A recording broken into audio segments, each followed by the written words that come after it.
فرمایا انا خلقنا الانسان من نطفۃ امشاج نبتلیہ، یہ فرمایا جا رہا ہے کہ ہم نے ایک نطفہ سے انسان کو بنایا، اس کے بعد فرمایا فجعلناہ سمیعا بصیرا، اس کو بنانے کے بعد وہ جو دو صفات میری تھی کہ میں سننے والا، میں دیکھنے والا، اس انسان کو بنا کے انہی دو اپنی صفات کا فیض آگے انسان کو بھی دیا۔ سبحان اللہ، اللہ اکبر، یا رسول اللہ، زندہ انسان سمیع بھی ہے، سننے والا، انسان بصیر بھی ہے۔ آپ سنتے نہیں ہیں بھئی، آپ مجھے سن رہے ہیں نا، آپ مجھے دیکھ رہے ہیں، میں آپ کو دیکھ رہا ہوں، آپ کو سن رہا ہوں، تو آپ سمیع بھی ہیں، بصیر بھی ہیں۔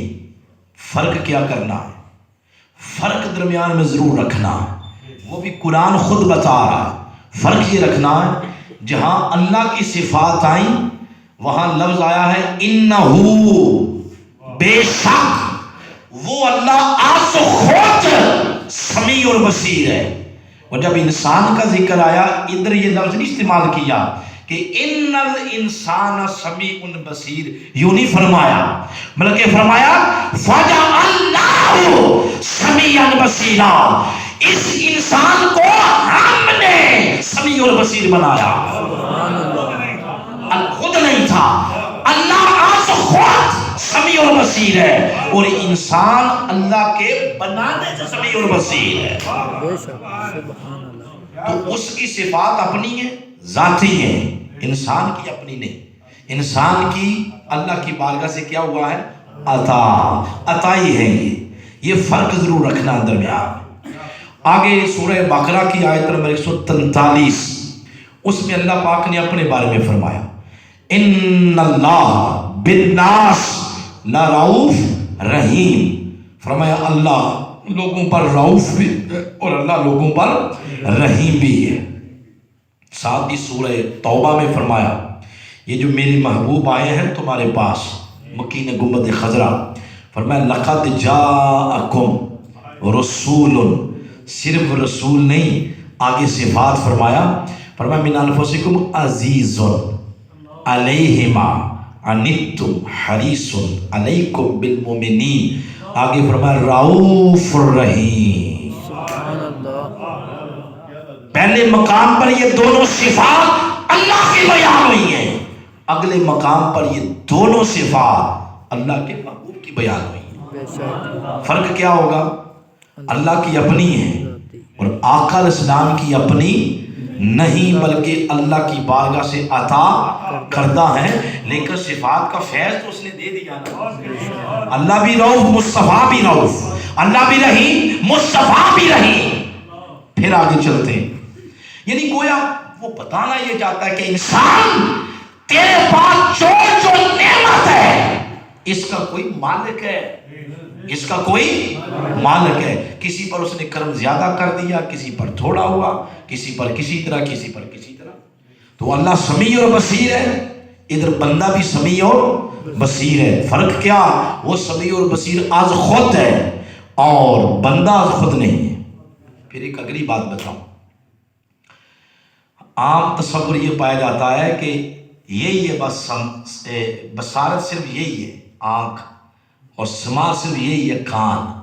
نہ، جب بندہ اللہ کے قریب ہوتا ہے، جوں جوں اللہ کے قریب ہوتا ہے، اللہ پھر اس سماعت اور بصارت کے دائرے میں اور وسعت کرتا ہے، اس کے اندر کی آنکھیں اور کان کھولتا ہے، اندر کے باطن کے، جو بندہ قریب ہوتا ہے اللہ اور کرم کرتا ہے، اور کرم کرتا ہے۔ ایک وقت آتا ہے کہ بندہ وہ آوازیں بھی سنتا ہے جو عام بندہ آواز نہیں سن سکتا، بندہ وہاں تک تکتا ہے جہاں تک عام بندہ تکتا نہیں۔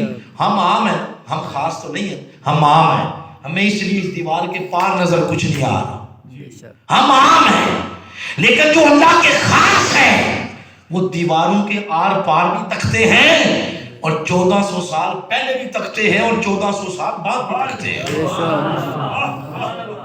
اور اللہ کے قریب آقا سے بڑھ کے کوئی بھی نہیں ہے، بے شک آقا سے بڑھ کر۔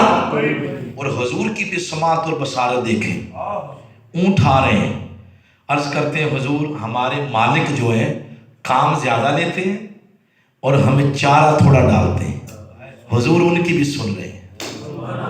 عام بندہ ان کی کچھ سن کے سمجھ سکتا ہے؟ ہرنی آ گئی، حضور میرا فلاں بندہ میرے بچے لے گیا، وہ شکایت کر رہی ہے اور حضور اس کے دکھوں کا مداوع کر رہے ہیں۔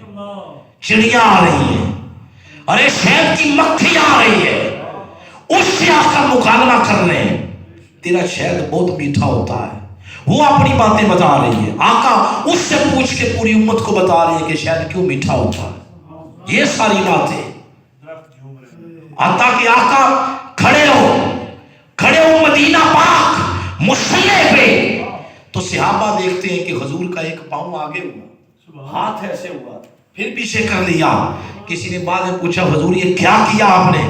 فرمایا وہ جنت کے اندر کھجوروں کا ایک گچھا بڑا اچھا لگا، میں دیکھ رہا تھا، میرا دل چاہا میں ذرا بلال، عمر، عثمان، علی کے لیے لے آؤں، ایک پاؤں آگے کیا تو جنت پہنچ گئے۔ یہ آقا کی بصارت ہے، سماعت ہے۔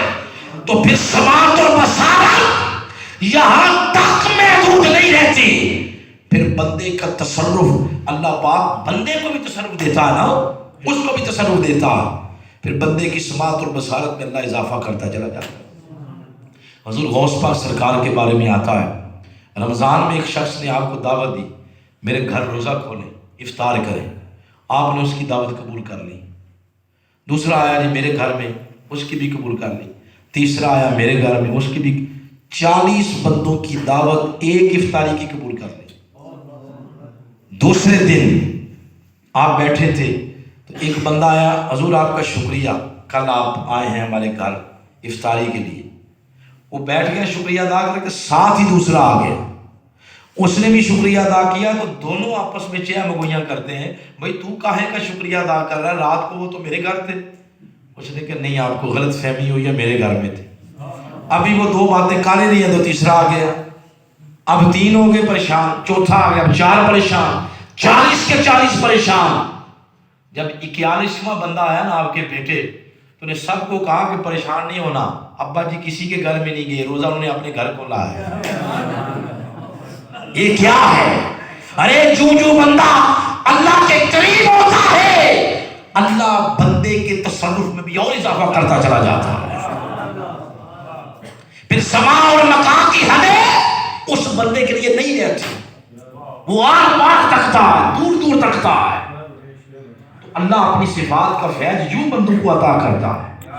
پھر اختتام کی طرف چلتے ہیں تاکہ وقت زیادہ نہ ہو، تھوڑے وقت میں کافی ساری باتیں ہو جائیں۔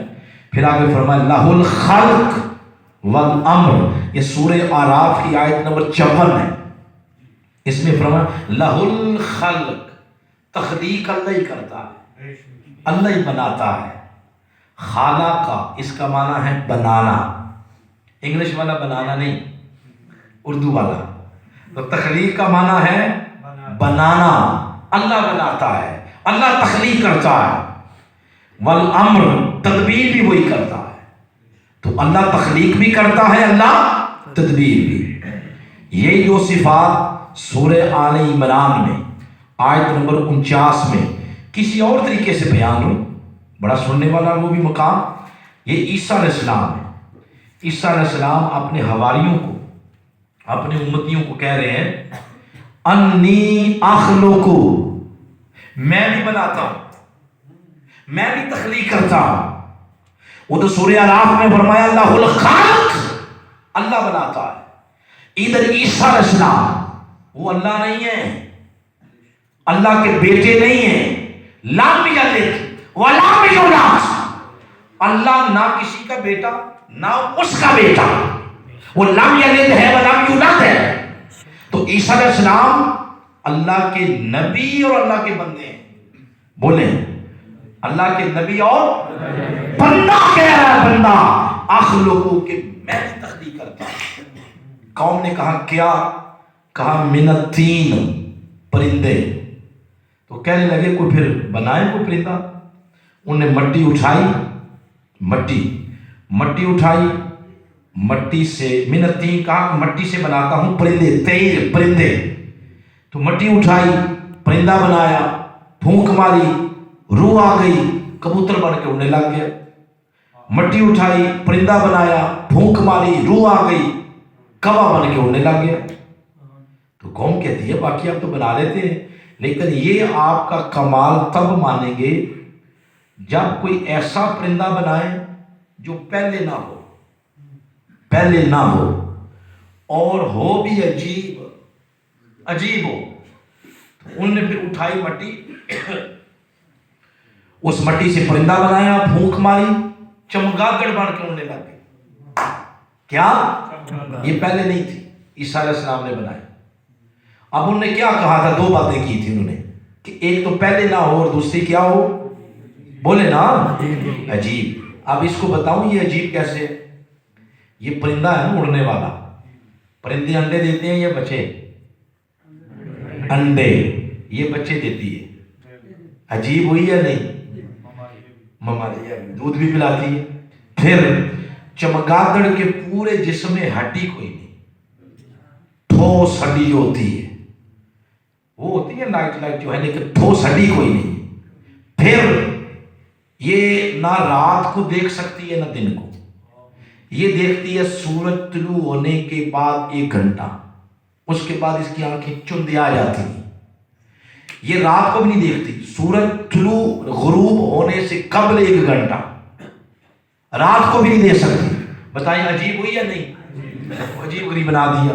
اگلی بات انہوں نے کہا پریشان نہیں ہونا، اگر میں پرندے بنا لیتا ہوں نا، ایسے ایسے مریض جنہیں تم لاعلاج کہتے ہو میرے پاس لے آؤ، میں ہاتھ لگاؤں گا ان کی مرض جاتی رہے گی۔ اس وقت 2 مرض تھے لا علاج، ایک کوڑ کا مرض، ایک برس کا۔ وہ مریض لائے گیا، آپ نے ہاتھ لگایا، ساری شفا یاب ہو۔ ساتھ ایک اور دعویٰ کیا، فرمایا وَأُحْيِي الْمَوْتَى، میں تو مردوں کو بھی زندہ کرتا ہوں۔ انہیں کہا پھر کریں زندہ۔ تو سورہ حدید میں کیا فرمایا؟ یحیی، کون زندہ کرتا ہے؟ اللہ۔ ادھر اللہ کا بندہ عیسیٰ علیہ السلام کہہ رہے اوحیی، میں بھی زندہ کرتا ہوں۔ تو نے کہا کریں پھر زندہ۔ 3 مردے مختلف اوقات میں زندہ کر دیے، مختلف اوقات میں۔ قوم اینڈ پہ کہنے لگی نہیں یہ کوئی پلان لگتا ہے، آپ نے بندوں کو پڑھا کے تو سلا دیا، اور کپڑا ڈال دیا، یہ انہیں پڑھایا کہ جب میں کہوں گا تو اٹھ جانا۔ تو نے کہا ٹھیک ہے، پھر تم جس مردے کو کہتے ہیں اس کو زندہ کرتا۔ وہ لے گئے قبرستان، قبر ڈھونڈی انہیں، سب سے پرانی 4600 سال پرانی قبر، نوح علیہ السلام کے بیٹے کی، نام ہے حضرت سام۔ کہتے ہیں ان کو زندہ کرے۔ عیسیٰ علیہ السلام نے ان کو بھی زندہ کر دیا۔ جب وہ قبر سے زندہ ہو کے نکلے تو باہر پہلا جملہ یہ بولا، کہتے ہیں قیامت تو نہیں آ گئی؟ قیامت آ گئی ہے؟ یہ کیوں بولا؟ اس لیے کہ پتا تھا کہ قبروں سے کب اٹھائیں گے؟ جب قیامت آئے۔ تو پوچھا قیامت آ گئی ہے؟ جو ہی لفظ قیامت ان کی زبان سے نکلا، اتنا خوف طاری ہو گیا، اللہ کی بارگاہ کی پیشی کا، اللہ کی بارگاہ کی حضوری کا تصور کر کے ان کے اوپر اتنا خوف طاری ہوا کہ سر اور داڑھی کے بال تکتے تکتے سفید ہو گئے۔ اب اس سے جو میں بات بتانا چاہتا ہوں وہ یہ، کبھی قیامت کا نام سن کے ہمارے اوپر بھی کبھی لرزہ طاری ہوا؟ دنیا میں غرق ہونے والوں، روپیوں سے، ڈالروں سے، یورو سے، پاؤنڈ سے پیار کرنے والوں، اور زمینوں کے لیے لڑ لڑ کے مر جانے والوں، ایک ایک بالشت زمین کے لیے دیوانی کے کیس 40 سال لگتے ہیں۔ جھوٹے کو پتا ہے کہ میں جھوٹا ہوں، سچا بیچارہ پیسا جا رہا، اس نے جج خرید لیے، عدالتیں خرید لی، وکیل خرید لیے، قتل ہو رہے ہیں، چرس ہے، شراب ہے، جوا، اللہ سے اتنی دوری، نہ حلال کی تمیز نہ حرام کی تمیز رہی. کب موقع آئے گا جب لفظ قیامت زبان سے نکلے بندے کا پہلو بستر سے جدا ہو جائے؟ کب وقت آئے گا جب ہم قبر کو دیکھ کر آگے ڈر جائیں گے؟ آج کل لوگ جنازوں میں کھڑے دانت نکالتے رہتے ہیں، پتہ کو نہیں کہ مرنا یا نہیں مرنا. تو اصل تبدیلی یہ نہیں ہے حکومتیں بدلیں تو اس کو تبدیلی نہیں کہتے، دل بدلے تو اس کو تبدیلی کہتے ہیں. بے شک. کیا بدلے؟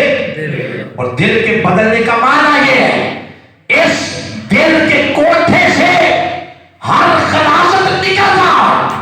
جب دل کے کوٹھے سے ہر خلاصت نکل جاتی ہے پھر اللہ اس دل کے کوٹھے میں مہمان بن کے اتر آتا ہے. سبحان اللہ. بے شک. پھر کہتے ہیں کہ بندہ بدل گیا.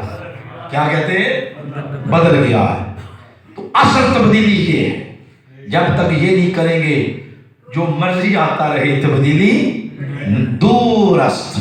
تو میں جو بتانا یہ چاہتا ہوں کہ انہوں نے ان کو زندہ کر دیا، پھر آگے بتایا کہ نہیں قیامت نہیں آئی. یہ مسئلہ اللہ نے ان پر موت طاری کر دی دوبارہ.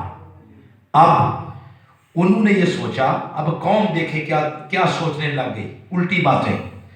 قوم سوچنے لگ گئی یہ بندہ تخلیق بھی کرتا ہے، پرندے بنا رہا ہے، یہ بیماروں کو شفا یاب بھی کر رہا ہے، یہ مردوں کو زندہ بھی کر رہا ہے، تو کہیں یہ اللہ تو نہیں ہے، کہیں یہ اللہ کا بیٹا تو نہیں ہے.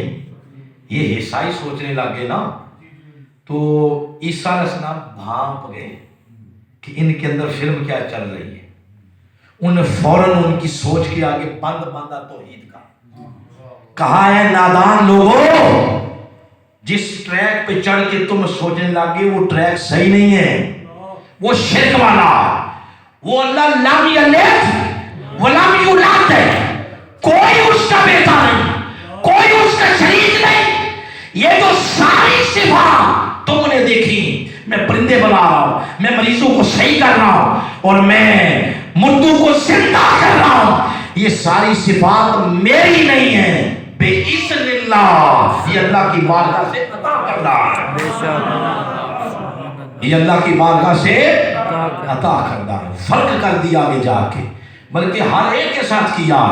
تخلیق کے ساتھ بھی کہا بے اذن اللہ، اوپر الاکمہ کے ساتھ بھی کہا بے اذن اللہ، احجل موتا کے ساتھ بھی کہا بے اذن اللہ. ایک ایک صفت کے ساتھ کہا یہ میری نہیں ہے، یہ صفات اللہ نے مجھے عطا کی ہیں اور اللہ کی اپنی ہے، اللہ کی ذاتی ہے. آخری بات اس پہ گفتگو ختم کرنے لگے ہیں. کوئی یہ بات ساری سن کے تو کسی کا دل تڑپ رہا ہو، عاشقوں کے تڑپتے ہیں نا، بے چین ہوتے ہیں کہ یار ساری عیسیٰ کی سنائی ہے، عیسیٰ علیہ السلام کی باتیں کو ہمارے آقا کی بھی سناؤ. سبحان اللہ. کیا انہیں کو مردے زندہ کیے؟ کو ہمارے آقا کی سناؤ، کو دل کو سکون آئے، کو چین آئے، کو خوشی ہو. وہ سب سے اولا ہو اعلیٰ ہمارا نبی، سب سے بالا ہو اعلیٰ ہمارا نبی. کو ان کی بھی سناؤ بات. تو یاد رکھیں یہ جو مردوں کو زندہ کرنا ہے، اس عقیدے کو اصطلاح میں کہتے ہیں احیاء موتا. بولے ذرا لفظ، احیاء موتا. مردوں کو زندہ کرنا. تو یہ جو احیاء موتا کا تصور ابھی آپ نے عیسیٰ علیہ السلام کے متعلق سنا نا، تو جب حضور کا سنیں گے آپ کا پوری رات وجد ہی ختم نہیں ہوگا. اللہ. احیاء موتا کا تصور حضور کی زندگی میں اس سے بھی کہیں بلند تر نظر آتا. بے شک. کیسے؟ وہ ایسے جس مردے کو زندہ کیا انہوں نے عیسیٰ علیہ السلام نے، عیسیٰ علیہ السلام نے صرف زندہ ہی کیا، بس زبان نہیں دی، کان نہیں دیے، آنکھیں نہیں دی. اس کے کان پہلے سے موجود تھے، اس کی زبان پہلے سے تھی، اس کی آنکھیں پہلے سے تھی. انہیں بس زندہ کیا.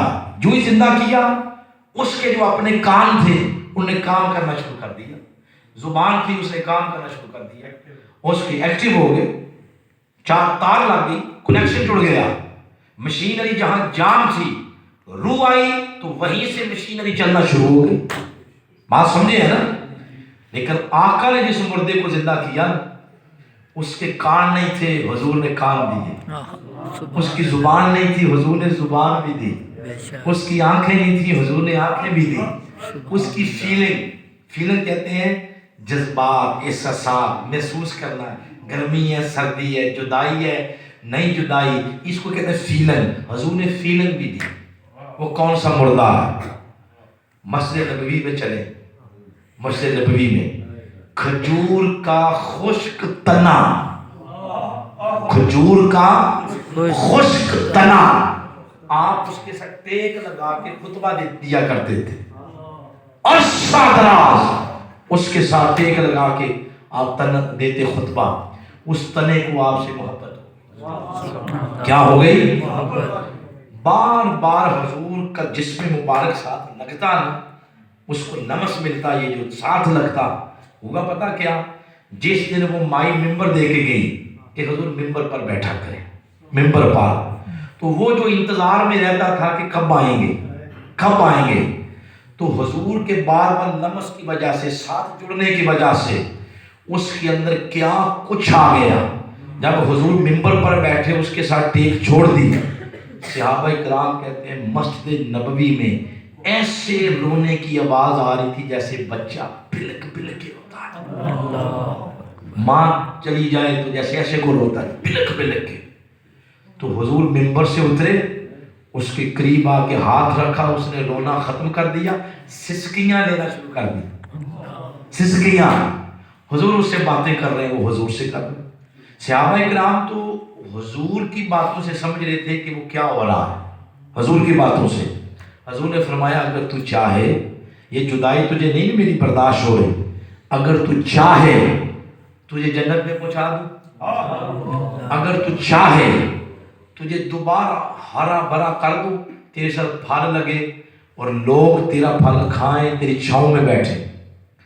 اس نے کہا حضور آپ سے دور نہیں ہونا چاہتا، آپ سے دور نہیں ہونا چاہتا، بس او میری جنت کیڑے لیکھے جتھے تو نظری نہ آویں، او دوزخ میری لکھ بہشتہ جتھے تو آویں جاویں۔ یا رسول اللہ آپ سے دور نہیں جانا چاہتا۔ حضور نے فرمایا ممبر پر جب آپ بیٹھے تو جہاں آپ کے قدمین شریفین لگتے تھے، فرمایا یہاں گڑھا کھودو، گڑھا کھود کے اس تنے کو نیچے دفنا دیا گیا۔ اب حضور کے قدمین شریفین اس کے اوپر ہوتے تھے۔ اب بتائیں احیاء موتا کا تصور جو آقا کی زندگی میں نظر آتا ہے، گزشتہ کسی نبی کی زندگی میں نظر نہیں آتا۔ ارے عیسیٰ علیہ السلام نے جس مردے کو زندہ کیا، جس مردے کو، اس کی اپنی زبان تھی، اس کے اپنے کان پہلے تھے، اس کی اپنی آنکھیں پہلے سے تھی، آپ نے یعنی آقا نے جس کو زندہ کیا، زندگی دی، اس کو آنکھیں بھی دی، کان بھی دیے، زبان بھی دی، اس کو فیلنگ بھی دی، احساسات بھی دیے۔ پتہ چلا مردوں کو زندہ کرنا، احیاء موتا کا عقیدہ آقا کی مناسبت سے جو ہے وہ اتنا بلند ہے کہ کوئی اس کی گرد کو بھی چھو نہیں سکتا۔ ایک اور بات سنا دو، ایک اور بات، کوئی یہ نہ کہے کہ انسانوں والی بات آپ نے کوئی نہیں سنائی کہ اس کسی انسان کو زندہ کیا ہو، وہ بھی سن لے۔ شفا شریف کی حدیث ہے، 194 نمبر صفحہ، حضرت امام حسن علیہ السلام سے مروی ہے، عطا رجل النبی، ایک شخص آیا آقا علیہ السلام کے پاس اور آ کے عرض کرتا ہے آقا میں زمانے جہلیت کی آپ کو بات سنا رہا ہوں۔ وہ صحابی عرض کر رہے ہیں اے آقا میں کئی سال پہلے کی بات آپ کو سنانے لگا ہوں۔ حضور نے فرمایا بتائیں۔ اس نے عرض کیا حضور گھر میں بیٹی ہوئی تو میں بیٹی کا باپ بننا پسند نہیں کرتا تھا، میں نے پہلے دن کی بچی اٹھائی جا کے جنگل میں کر، اب جب میں نے اسلام قبول کر لیا تو حضور میرا دل پسر جاتا ہے، میں نے بڑا ظلم کیا۔ آقا اسلام کی آنکھوں میں نمی آ گئی۔ فَانْطَلَقَ مَعَهُ، اس کے ساتھ حضور چلے اس جنگل میں۔ فرمایا بتا کون سا جنگل ہے؟ یہ۔ اس کے کنارے پہ کھڑے ہو کے حضور نے فرمایا وَنَادَاهَا، آپ نے ندا کی، بِإِسْمِهَا یا فلانا، اس کا نام لے کے فرمایا اجیبی بِإِذْنِ اللَّهِ، اللہ کے اذن سے اپنے نبی محمد کی سوال کا یا بات کا جواب دے.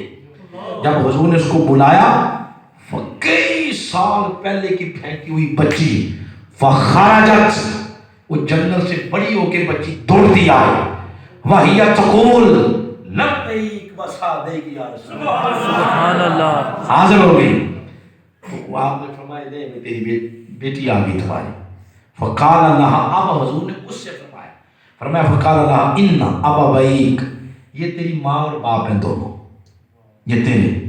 اور فرمایا قد اسلما، اب انہوں نے اسلام قبول کر لیا ہوا ہے. تو فإن احببت ان اردک علیہما، اگر تو پسند کرے تجھے لوٹا دوں ان کے پاس. ہائے ہائے، ارے آقا اس بات پر بھی رکھتے ہیں قدرت. اس نے آگے سے کہا قالت لا، نہیں حضور، لا حاجہ لی فیہما، فرمایا اب ان کی ضرورت نہیں رہی. جب ضرورت تھی تو انہوں نے میرے وجود کو قبول ہی نہیں کیا. اب وجدت اللہ خیرا لی منہما، اب اللہ کے ہاں ان سے بہتر مامتا کو میں نے پا لیا. وہ 70 ماؤں سے بڑھ کے پیار کرتا ہے نا. یہاں ایک سوال پیدا ہو سکتا تھا، کوئی کہے ہو سکتا ہے وہ جنگل میں پلی پڑی ہو وہیں، تو اگر یہ جنگل میں پڑی ہوتی تو کبھی یہ نہ کہتی وجدت اللہ خیرا لی منہما، کہ ان سے بہتر میں نے اللہ کے ہاں مامتا کو پا لیا. اس کا مطلب ہے وہ اللہ کے پاس چلی گئی، وہاں سے بلا لیا آقا علیہ السلام نے. تو پتہ چلا کہ آقا علیہ السلام کے احیاء موتا کا تصور اتنا بلند ہے، جتنے میرے آقا بلند ہے اتنا یہ تصور بلند ہے. اب آج نے وہ جہاں سے بات شروع کی تھی، وہ جہاں لوگ تڑیاں دکھاتے ہیں وہاں آ گئے اس پوائنٹ پہ. تو پتہ کیا چلا، بندہ بندے کا داتا بھی ہے، بندہ بندے کا داتا بھی بن سکتا ہے، غوث بھی بن سکتا ہے، مشکل کشا بھی. داتا غوث سب کا معنی ہے مدد کرنے والا. حقیقی مددگار کون ہے؟ اللہ. لیکن اللہ بندے کو بھی آگے صلاحیت دیتا کہ بندہ بندے کی مدد کرتا ہے. اس لیے آقا نے فرمایا من فرجا، اس دنیا میں جو شخص ایک دفعہ کسی کا مشکل کشا بنے گا، میرا اللہ روز قیامت اس کا 100 بار مشکل کشا بنے گا. اب بتائیں ذرا جوان ساتھی بتائیں، بزرگوں کے بڑے مضبوط ہیں عقیدے، جوان بتائیں آئندہ کے بعد کوئی آپ پر زور آزمائی کرے اس طرح عقیدہ خراب کرنے کی، تو آپ زور آزمائی برداشت کر لیں گے؟ بولے نا. یہ ساری باتیں یاد کر لیں، یہ یاد کر لیں. تو صفات اس کی اپنی ہے، جب بندوں کو دیتا ہے بندوں کو دینے پر وہ قادر ہے اور وہ دیتا ہے. اور فرق یہ ہوگا کہ بندے کی اپنی نہیں ہوں گی، بندے کی کیا ہوں گی؟ عطائی. اینڈ پہ جو بات کر کے گفتگو ختم کر رہا ہوں وہ یہ کہ یہ جو ساری بات آج آپ کو سنائی، یہ نوٹس بنائے ہوئے ہیں باقاعدہ، یہ ساری جو بات آپ کو سنائی ہے، سنائی کہاں سے ہے؟ پچھلی دفعہ بھی میں نے کہا تھا نا آپ کو کہ میں نہیں بول دی، میرا یار بولنا. یہ ساری بات سنائی ہے جس کتاب سے، اس کتاب کا نام ہے کتاب التوحید. 2 جلدوں پر ہے، ضخیم کتاب ہے، 2 جلدیں اس کی. اس کے رائٹر کا نام ہے ڈاکٹر محمد طاہر القادری. جلد اول کا جو باب ہے چیپٹر الشرک فی الصفات، اس چیپٹر میں سے صرف 1.5 صفحہ سنایا ہے. یہ جو ساری میں نے گفتگو کی ہے اس کتاب کا صرف 1.5 صفحہ ہے. آپ ہمارے بھائی محترم مظہر صاحب سے منگوائیں، وہ پڑھیں، کتاب پڑھنے والی ہے. اندازہ لگائیں اس پوری کتاب کا عالم کیا ہوگا. اپنی عقیدے کی کلیئرٹی چاہتے ہیں تو ڈاکٹر طاہر القادری کو پڑھیں، آپ کا عقیدہ درست ہو جائے گا. کوئی دائیں بائیں کی چیز نہیں ہے، ایگزیکٹ یا قرآن ہے یا حدیث ہے. اور میں اگلی بات بتا دوں، اس وقت شرق تا غرب ڈاکٹر طاہر القادری کی فکر سر چڑھ کے بول رہی ہے، سر چڑھ کے. ایک فکر عالم عرب سے لوگ نکال رہے ہیں اور ڈاکٹر طاہر القادری کی اس فکر کو اپنا رہے ہیں. اس پر پھر جزیات میں کھلے بیٹھ کے باتیں آپس میں کر لینا جو میں نے کیا کہا ہے. ان کی فکر سر چڑھ کے بول رہی ہے.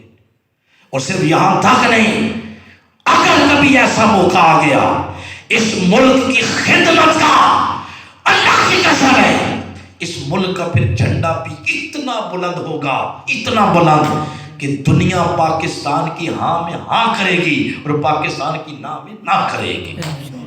اس کے لیے پھر سٹرگل ہو رہی ہے، اور سٹرگل مضبوط تب ہوتی ہے جب لوگ ملیں، جب لوگ ملیں۔ گھروں میں بیٹھے رہیں تو پھر اللہ نے رات کو وعدہ کیا نا موسیٰ علیہ السلام سے کہ صبح انقلاب آ جانا ہے، آپ صرف لوگوں کو نکالیں، ایک ہجوم نظر آنا چاہیے کہ اس ظالم نظام کے خلاف نکل آئیں، بس ان کو نکالیں۔ رات پوری لگائی انہیں نکالنے میں، تو صبح ہوئی تو قوم کہتی ہے اچھا آپ جائیں، انقلاب آ گیا تو ہمیں بھی بلا لینا۔ فوراً اللہ نے فرمایا موسیٰ انقلاب تیری ضرورت تو نہیں تھی، ان بدبختوں کی تھی، ان کو جاگیرداروں نے اپنے شکنجے میں کسا ہوا ہے، اب چھوڑ دے ان کو اپنے حال پہ۔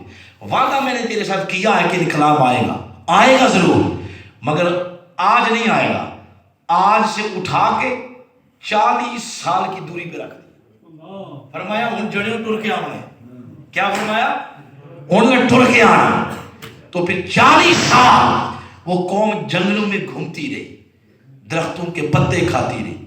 وہ جو جاگیردار تھے جو باہر نکلنے نہیں دیتے تھے وہ بڈھے ہو کے مر گئے۔ وہ جنگلوں میں جو بچے پیدا ہوئے نا آزاد ماحول میں، وہ جب 40 سال کے جوان ہوئے، وہ جوان اٹھے، جب وہ اٹھے تو پھر انقلاب آ گئے۔ بات بتانے کا مقصد کیا ہے کہ یہ سٹرگل تب کامیاب ہوتی ہے جب عوام اٹھے۔ عوام نہ اٹھے تو اللہ تعالیٰ القادری کیا کرے گا؟ عوام کے اٹھنے سے پھر سٹرگل نتیجہ خیز ہوتی ہے۔ آئیں، ہماری سٹرگل ایک ہی ہے کہ اس پاکستان اور دھرتی سے سب جھنڈے کفر کے نیچے ہونے چاہیے، اور حسین کے نانا جان کا پرچم سب سے اوپر ہونا چاہیے۔ اس کے لیے سٹرگل ہو رہی ہے۔ اللہ کی بارگاہ میں دعا ہے اللہ وقت جلد بلائے، مستقل نتیجہ خیز ہو۔ آج جو کچھ عقیدہ بیان کیا، اللہ کی صفات، اللہ کی ذات اور اللہ اپنے بندوں کو جو آگے عطا کرتا ہے، دعا ہے اللہ اس کا ظاہری باطنی نور عطا فرمائے۔ وما علینا الا البلاغ۔